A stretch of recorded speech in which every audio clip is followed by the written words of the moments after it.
Today, Bitcoin and Ether are in the red to kick off the week.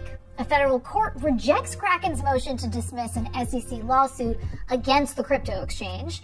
And Senator Cynthia Lummis sits down with us at the Wyoming Blockchain Symposium, where she discussed the latest on her proposal to build a U.S. strategic Bitcoin reserve.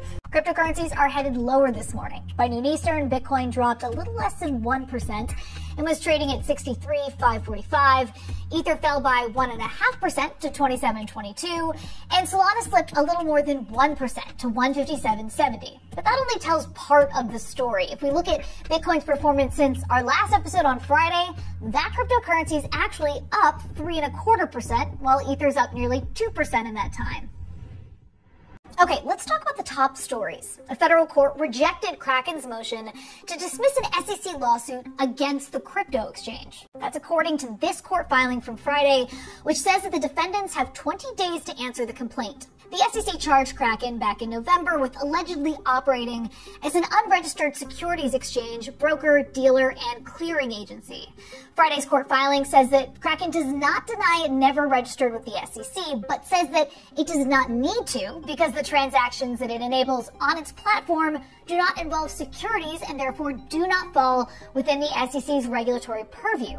The filing goes on to say that, quote, the SEC has plausibly alleged that at least some of the cryptocurrency transactions that Kraken facilitates on its network constitute investment contracts and therefore securities and are accordingly subject to securities laws, and that the motion is denied. Now, despite the denial of Kraken's motion, the firm's chief legal officer called the court ruling on Friday a win. In a series of posts on X, Marco Santori wrote on Friday that the court ruled that none of the tokens trading on Kraken are themselves securities, which is a significant win for the crypto exchange and crypto users everywhere. He went on to say that the ruling confirms that the SEC cannot credibly regulate crypto by enforcement. We reached out to the SEC regarding Friday's development, but didn't hear back right away. Next, Telegram, which is popular with crypto users, says that it's abiding by EU laws, including the Digital Services Act, following the arrest of the messaging app CEO Pavel Durov in France over the weekend. The company posted on X yesterday that Durov has nothing to hide and that, quote, it is absurd to claim that a platform or its owner are responsible for abuse of that platform. The president of France, Emmanuel Macron, took to X to clarify that the arrest was not a political decision, but rather as part of a judicial investigation. Today, the Secretary General of a French federal agency that combats violence against minors wrote on LinkedIn that at the heart of this issue is the lack of the platform's cooperation in the fight against pedophilia. Telegram-linked Toncoin plunged following reports of Durov's detention, and as of noon Eastern, it's trading at $5.63 according to data from CoinMarketCap. At noon Saturday, prior to reports of Durov's detention, it was trading at around $6.84. Okay, so we all know that in recent months, Donald Trump has shifted his crypto stance, switching from skeptic to advocate. And the move involved the work of a small army of Bitcoiners and other crypto advocates who were able to make their way into the candidate's inner circle. In particular, 3 friends in Puerto Rico came together to try and convince the Republican presidential hopeful of Bitcoin's value and to eventually make that position known to a key audience at Bitcoin 2024 in Nashville. Now, in Bitcoin speak, Trump was orange-pilled. That's a play on the phrase red pill from the movie The Matrix, where the main character is given a choice of taking a red pill, which offers access to the unsettling truth about the world, or a blue pill, which signifies a false but far more comforting version of reality.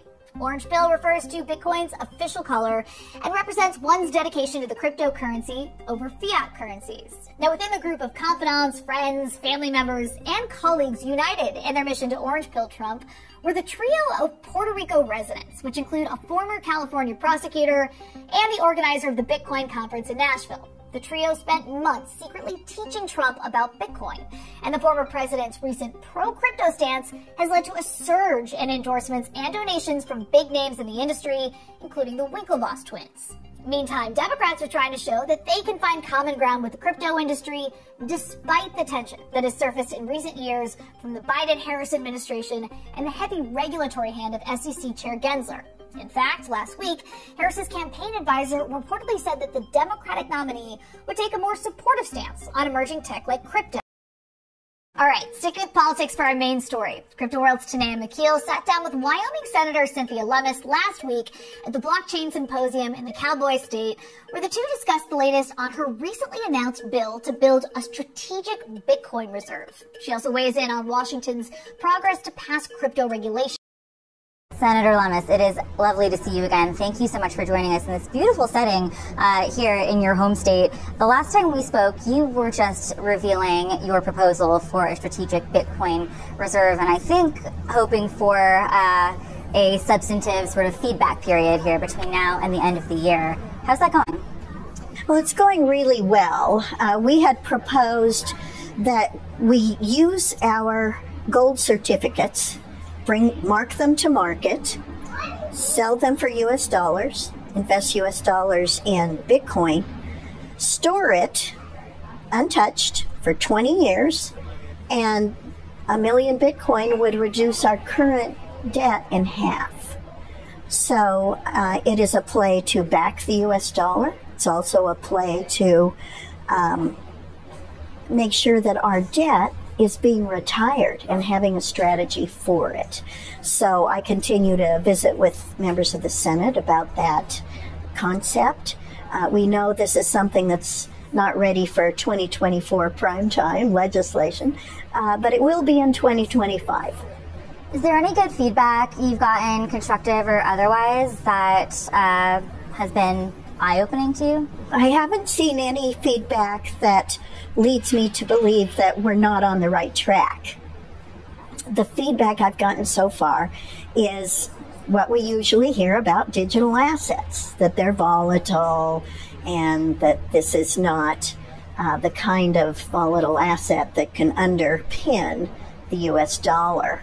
What people aren't seeing is how much less volatility there is now than there was at the beginning of Bitcoin in 2009, and how volatility as the asset grows will continue to be reduced. So it's just an exercise in getting feedback from people about what makes them uncomfortable and then trying to address their questions. Usually their questions are based on, a lack of in-depth study of Bitcoin. And I can see why people are reluctant to take that deep dive, just because you really have to spend some time at it. And people who are busy with all kinds of policy issues find it hard to find the time to study an asset that's unfamiliar to them. But they will, because they have to. The entire world's going to be digital. And we have to lead in this area. Right now, we're not leading. And that's just not where the United States needs to be. It's an interesting point you make about volatility, because that is such an inherent quality of Bitcoin, and you still do see a bunch of that volatility. But you're right, if you look back, 10 or more years, it does slowly become more and more reduced. Volatility in August is typically not there. It's usually a sleepy month, but we have had some volatility in recent weeks, and the election has become kind of a theme for the crypto markets here. So I want to pivot a little bit.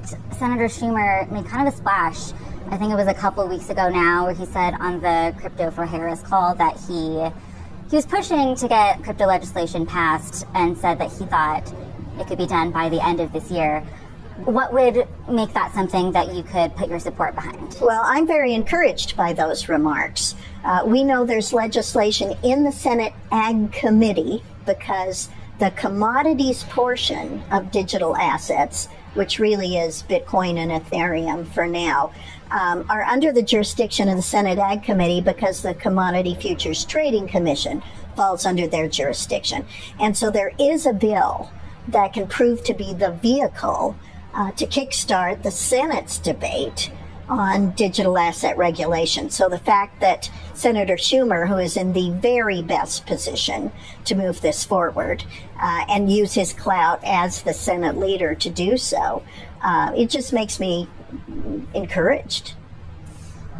There have been two key themes on legislation. So, there's market infrastructure and there's stable coins. Is there one or the other that you see having a better chance of getting through first? Maybe not necessarily this year, but the first one?